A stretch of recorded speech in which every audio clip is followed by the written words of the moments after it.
Hi guys, James at Rampant Lion Reviews again for you today with another beer review. For this one, we are going to head over to Latvia once again, and we're going to return to a brewery that has now featured on the channel a good number of times before. I've had quite a few beers from these guys now. I think this is going to be review number 7 from them. They very kindly sent me a box of a load of different beers that they do, which was great, and we're just working our way through them actually. So the beers that we've tried so far have all been IPAs, session IPAs, New England's, milkshake IPAs, and we're going to continue on in this style bracket today. So fingers crossed this beer turns out to be as good as the other ones that we've had before. The beers we've had have been pretty damn solid actually. But looking forward to trying this one. Hopefully it's another good beer, and I hope that you guys enjoy my take on this one as well. So let's crack on then. So for this review we are going to go to Jelgava once again, to the southwest of the capital Riga, almost right in the centre of Latvia actually, and we're going to have a look at another beer from Hopalaa Brewery. So this particular one is called the Tropical IPA. It comes in at 7.3%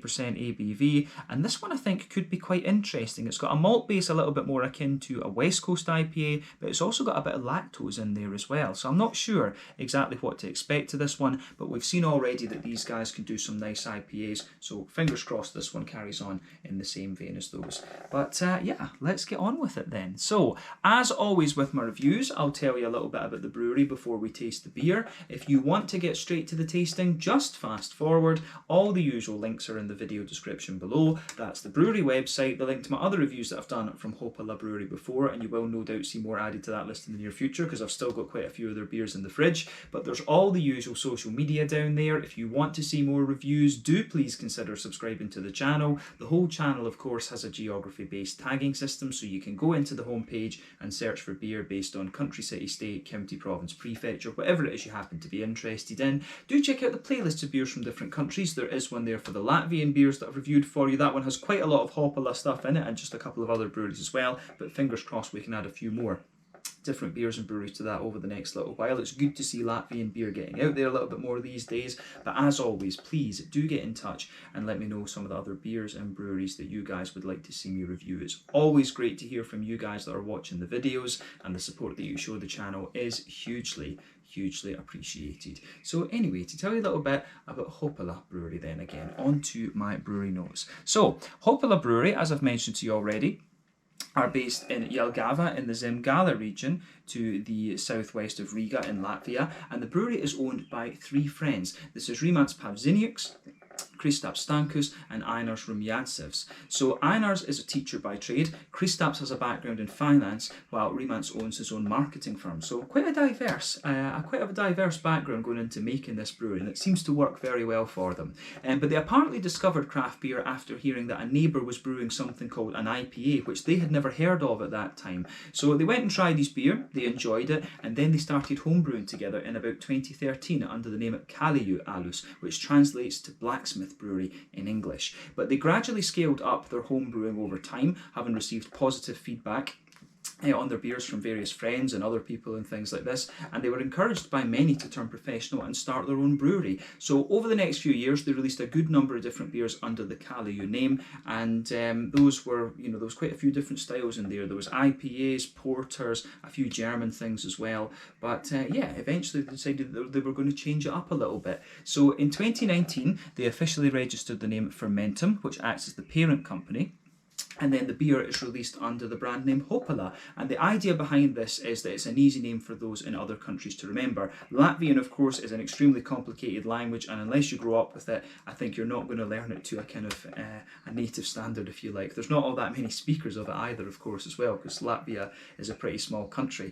But yeah, it seems to work for them, and they're starting to get their beers out there a little bit more. But as it stands, Ainars is the head brewer, while Kristaps takes care of the finance side of things and looks after the yeast and fixes various technical problems around the brewery, while Rimants is the marketing and sales person for the company, and he was the one who got in contact and sent me these beers over. So thank you to Rimants for making these reviews possible. But the brewery itself is equipped with a 1,000 litre brew kit. They've been progressively expanding the fermentation capacity over the last little while, and they want to experiment with lots of different styles, and they also collaborate with a lot of local small businesses to get the adjuncts for their stouts and sours and things like this, which is pretty cool. You'll see me review a few of those beers at some point later on. But a number of gypsy brewers also brew their beers at the Hopalaa facility as well. So perhaps you'll see a few of those beers making their way outside of Latvia over the next little while too. But as of June 2021, when I'm filming this review for you, they've produced around 70 different kinds of beer according to Untappd, and they've got quite a few different styles, of course, quite a few kind of big juicy fruity sours, a lot of IPAs of different varieties, and then there's a few darker beers in there as well. But of course we are working through the IPAs first because those are the most perishable of the beers that were sent to me. But yeah, that's all I can really tell you about the about this brewery for the moment. If you want to learn more about these guys, you can check out the brewery website. You can follow them on Facebook and Instagram to keep up to date with all the latest goings on, and you can of course check out the Rate Beer, Untappd and Beer Advocate pages to learn a little bit more about all those different beers that they've done. So yeah, let's crack on with this one then and have a little look at it. So as you can see, the artwork on this one is quite similar to what we've seen from Hopalaa before. So you've got the nice H in there, and it also tells you a little bit about the beer on the back here. But yeah, nicely presented, this one. The camera doesn't like the shininess of the can, of course, but that's just something you're going to get with certain breweries. But yeah, like I said earlier, this one is a 7.3% IPA. I do wonder if it is going to be a bit more of a West Coasty IPA because it says that the IBUs are 65. The malts listed in this one are pale, wheat, Munich and crystal malt. So again, that sounds to me a little bit more like a kind of West Coast leaning IPA.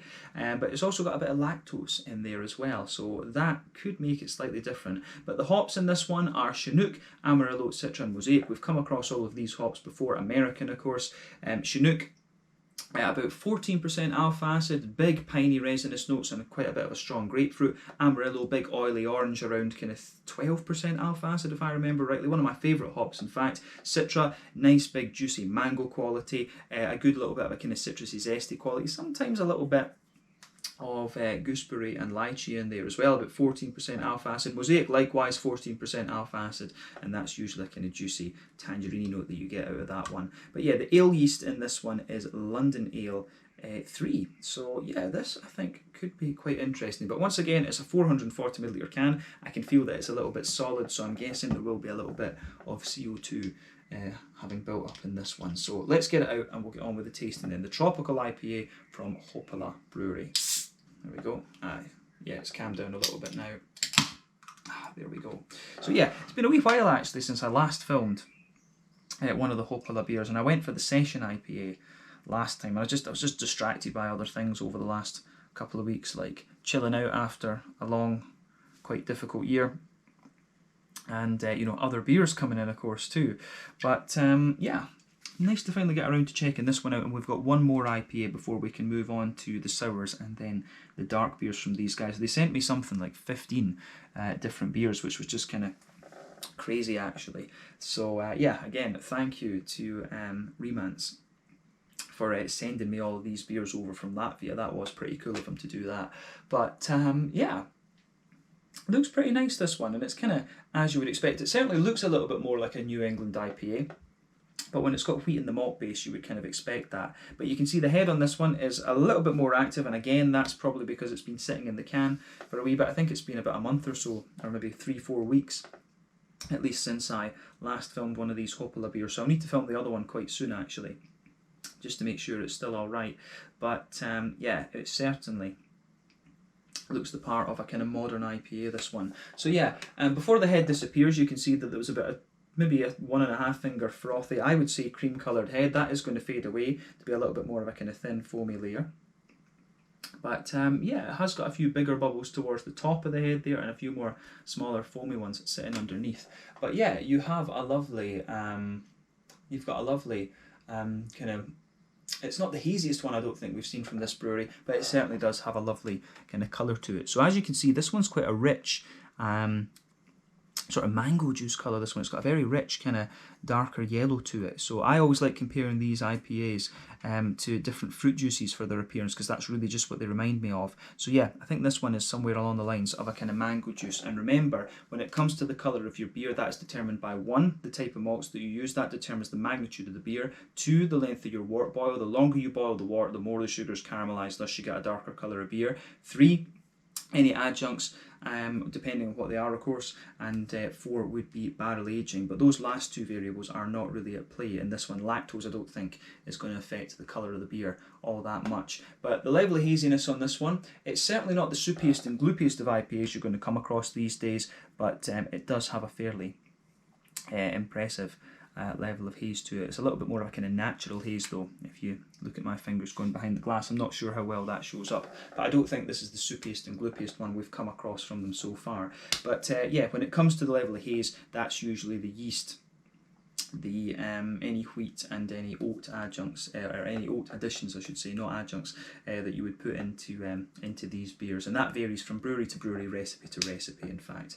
But yeah, in terms of a modern IPA, nothing particularly surprising about this one, so I think we can move on and take a little look at the aroma then. So yeah, very curious to see what it has in store for us, so let's go for it. Oh, it does smell quite nice actually. It's quite an unusual one, this, I think, compared to some of the other ones, because you're getting a little bit of the first impression is you're getting a bit of that more kind of crisp kind of barley malt out of it. You're getting a little bit of that kind of crisp kind of white bready character, but you're also getting a wee bit of that kind of vanilla milkshakey type thing underneath it from the lactose. So it's a bit strange in that sense. It's quite an unusual combination. The thing that I think makes it unusual is the fact that you've got quite a bit of biscuity and caramelly character as well on the malt base. So yeah, that's just the first impression. That is quite unusual. Yeah, but it's not, the thing is, it doesn't come across as overly dissimilar from the other beers that we've had from this brewery so far in that sense. So yeah, I'm trying to remember back to the first 3 and the session IPA actually. I don't think they had lactose in them if I remember rightly, but they certainly had wheat and things, and I think they were using a similar yeast to this. But yeah, I think with this one it does smell a bit unusual. As I say, you get a bit of that kind of vanilla milkshakey type thing under this one, and you get the wheaty note. You definitely get a bit of that kind of wheaty quality in there, and the more kind of barley malt kind of things coming out of it too. But yeah, it does have a bit, it's almost, you can get a real yeasty quality out of this one too, which is kind of interesting. So a little bit different compared to a sort of standard IPA, that I guess we could say, but not overly dissimilar from what we've had from these guys before. The last 2 that we reviewed from this brewery, I think, I'm trying to remember if memory serves me correctly on that, it was either that we reviewed the 2 clouds, or it was that we reviewed the session 2, the small IPA as they called it. But yeah, regardless, it doesn't smell overly different. But let's try and break this down for you a little bit more. So the malty side of things then, as we say, backbone of this one, you really can smell a little bit of that smooth lactosey character in there. I do get quite a bit of wheaty bitiness out of this one as well. The wheat is quite pungent in this beer, I would say, and you can smell that just sitting on top of the lactose, and I think the lactose almost gives you a wee bit of that kind of vanilla milkshakey type thing. So definitely getting some of that in this beer, as I said, which is quite interesting. But yeah, on the at the back of the nose, like I said, a big a big wheaty bitey element to it, which I think is quite interesting. So yeah, big wheaty bitey notes in there, maybe even a little tiny hint of banana almost. That's one of the other things that you'll notice about this. It's got a little bit of that banana clovey sort of thing that you might expect of, say, a Hefeweizen or something. I definitely get a little bit of that kind of vibe out of this beer. So yeah, that's at the back of the nose. Yeah, wheaty bite, a bit of banana clovey kind of thing. Then you can smell the lactose kind of sitting underneath. But you do get a wee bit of a kind of Werther's Original butter candy type note out of this one, which is quite interesting. Certainly some straight up sweet caramel as well, and a few kind of McVitie's digestive biscuity type aromas coming out of the beer. So yeah, it's interesting. It's really interesting how that goes together.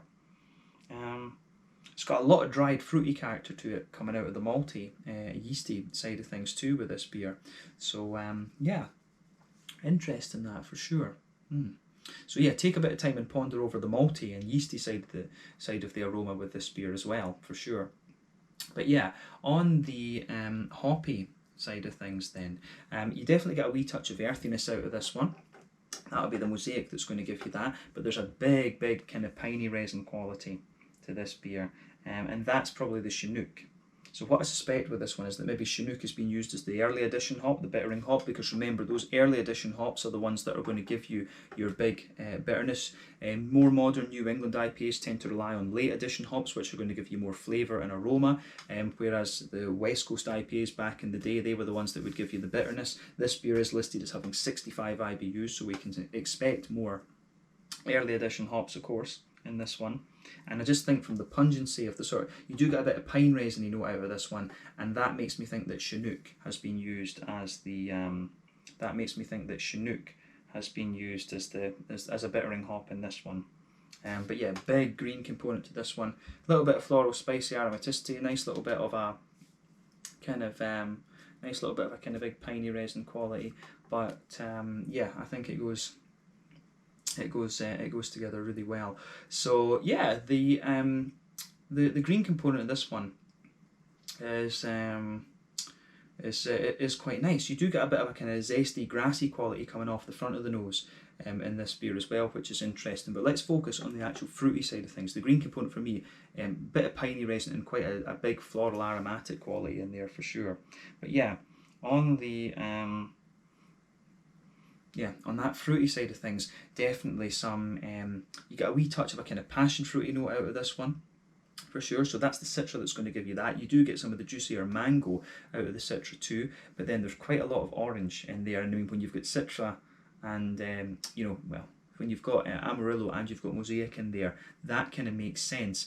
Amarillo is going to give you that big, deep, oily and quite zesty orangey character, whereas the Mosaic is going to give you the slightly lighter tangerine note, and you can feel these mixing together and just kind of intensifying, if you like. But there's also, I do get a little touch of lime out of this one, which I suspect would come from the Citra, because it can give you a bit of a lemon limey sort of thing depending on what it's mixed with. It can also give you gooseberry and lychee and stuff like this too. But yeah, I'd say a bit of passion fruit, quite a bit of a juicy mango-y quality coming out of this one, but the fruit really leans towards that big, bright, orangey character. Yeah, more oily, zesty orange from the Amarillo, and a lighter kind of tangerine element in there too. So I do like how that pieces together in this one. So thumbs up to Hopalaa Brewery for this. As I say, a wee bit of a limey, zesty kind of thing sitting underneath too. I think it gets a little bit more limey the further you go into it. But take a bit of time to ponder over the aroma of the beer before you taste it. But I think it is about time to taste this one then. So let's go for it. So yeah, this one is the Tropical IPA, 7.3% ABV from Hopalaa Brewery in Jelgava to the southwest of Riga over in Latvia. Thank you again to Remants for this beer. Let's see how we go with this one. Slanju, skål, cheers, prieka.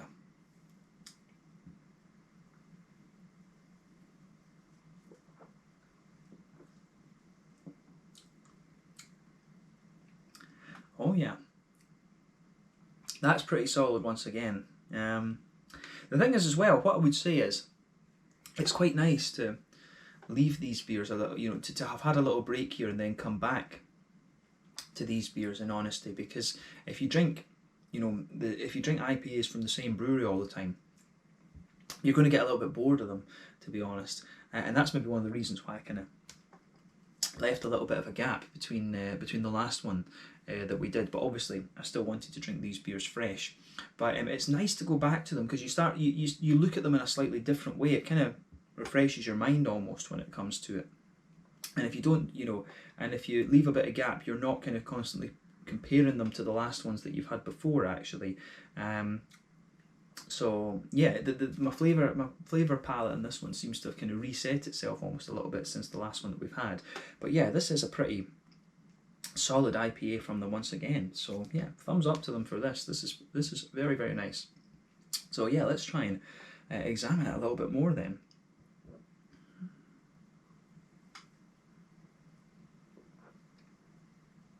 What I will say as well is you can feel though, there is just a wee touch of a bite to the carbonation in this one.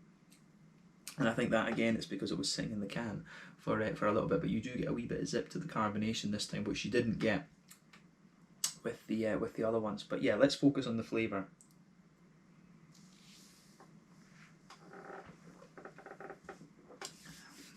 So yeah, stylistically, or sub-stylistically, I guess we could say. It's a bit difficult to place exactly what kind of IPA it is. So if we just view it as a general IPA, it is pretty nice. It's like a modern IPA. It's got a little bit of everything.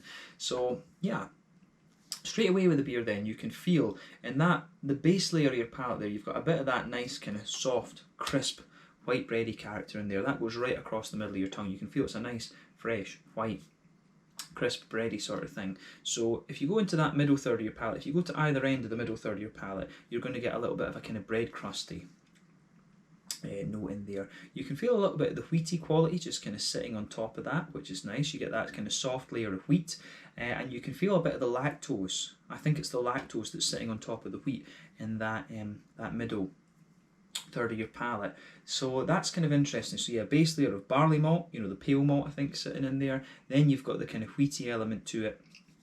Then you've got the lactose kind of sitting on top of that, and you will feel that the further you go into the aftertaste with it, that element does kind of sweeten up a little bit. But sitting on top of the lactosey side of things, if you go to the dead centre of your palate, you certainly get a little bit of a kind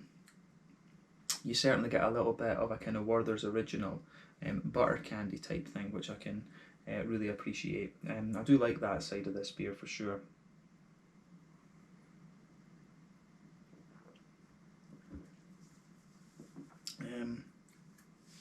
So yeah, that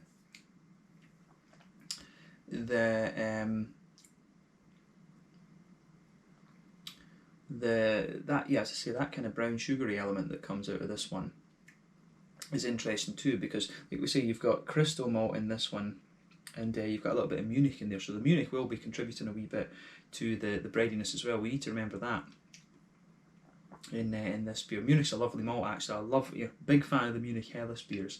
I was forgetting that was in there, but yeah, as I say, with that crystal malt in this, you do get a bit of that Werther's Original note sitting underneath. You can feel there's a little bit of a sweet caramel right in the dead centre of your palate, and then as you move further out from the dead centre of your palate, you get a little bit more of a kind of, you get a little bit of that sort of more crisp, you get a wee bit of that more kind of sort of crisp biscuity element coming out of it. So I can really appreciate that. I really like how that goes together in this one. This is a really interesting beer because it gives you a wee bit of the brown sugary element that you would expect of like a West Coast IPA. It gives you a wee bit of the kind of thickness and creaminess you'd expect of a New England, but it's also got a wee bit of the kind of sweetness and lactosey kind of qualities that you would expect of a milkshake IPA. So as I say, it's quite difficult to place this beer stylistically, but if you just view it as an IPA, it's pretty nice. So nothing wrong with that. But that's the middle third of your palate in this one, I think.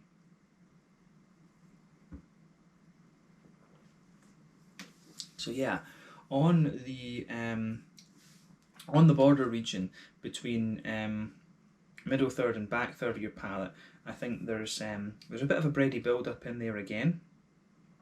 So yeah, definitely a little bit of a kind of white bready build up sort of thing in this one.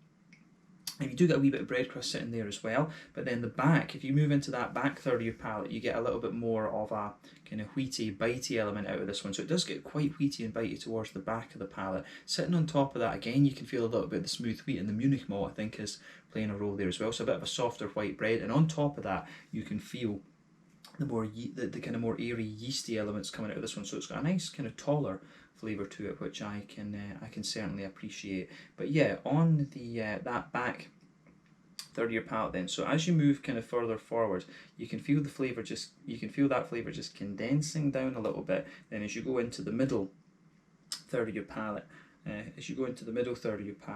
you get you can feel it's just a little bit more kind of pushed down, and the flavours are just a little bit more condensed together and kind of squashed together, and I think that works for it actually. But hoppy side of things then, let's focus on that hoppy part of the beer. Back corners of the palate, definitely a nice little bit of earthiness in there. As you move further forward, it develops a wee bit of a herbal character, but you can feel on this one as you go further forward, there is that kind of deep piney resinous quality that you would expect. There is that deep kind of piney resinous quality that you might expect of Chinook. So that's definitely an interesting point to take away from this one. It has got a nice kind of deep piney resinous quality to it, and I think, as I said before, I suspect that Chinook is being used as the bittering hop in this one. and you can kind of detect that from the flavour. But sitting on top of that, at the front corners of the palate, there's a nice bright floral aromatic component coming out of this beer. Then round the front curve of the tongue, it's lighter and grassy, and yeah, it's got a wee bit of zestiness on there too. So the green component for me is quite deep in this one. It's not quite as reserved, but remember, I am drinking this beer not quite as fresh as the other ones, so maybe some of the green elements of the beer have dropped out a little bit. But yeah, the green component is still sitting in there quite nicely. But let's have a look at the fruity part of the beer. So front third of your palate then, border region between front and middle third of your palate, you get a little bit of a kind of bready build up, a wee bit of a bread crusty kind of thing in there. Then the base of the base of that front third of your palate, you've got a little bit of the base of that front third of your palate, you can feel there's a wee bit of the smooth kind of pale malt and a bit of the wheaty and Munich kind of qualities in there. So yeah, soft white bread there. Then on top of that, you get that nice oily bubble where the juicy fruity esters are coming out of the beer. But yeah, on the that fruity side of things, then let's look at that. At the back of the front third of your palate, you get a wee bit of that more kind of pungent passion fruit from the citra, but that's quite minimal, I would say.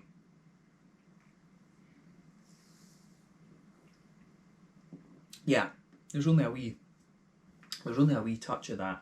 But as you move further forward, most of that back half of the front third of your palate is quite mangoey. But then as you move into the front half, it's all about the oranges. It's the mosaic and the amarillo that are coming out there. So you can feel that deeper, more oily amarillo sitting underneath, and I think the mosaic comes out on top, and it gives you the lighter, kind of juicier tangerine, that slightly brighter flavour. So that's a really interesting thing to say with this beer, I would say. So yeah, I like that about this one for sure. I do like the more kind of oily character that comes out of this beer for sure.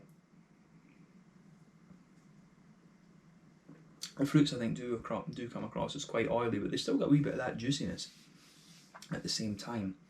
But the way that the flavour in this beer evolves is quite nice. This is a solid IPA. Like I say, a bit difficult to place stylistically, but you know, we don't need to put beers into categories so strictly. But it's a really nice, solid beer, this one. And as I say, I've enjoyed this one particularly because I've taken a little bit of a break from their beers almost and come back to them, and I think it gives you a kind of fresh perspective, like I said. But this is a nice one. I think it's, as I say, there's a little bit on the malt base.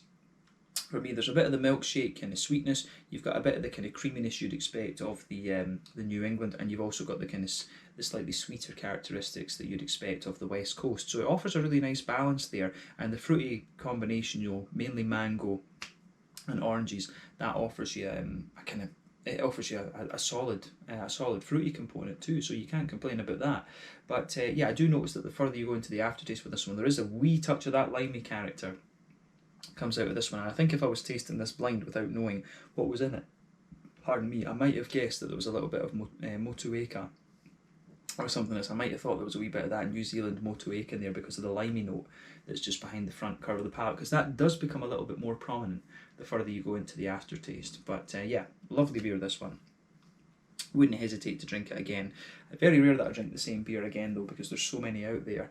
But yeah, on the in terms of the mouthfeel then, to round off this review, brain's not working, but yeah, I would say that this beer is kind of it's mid-bodied,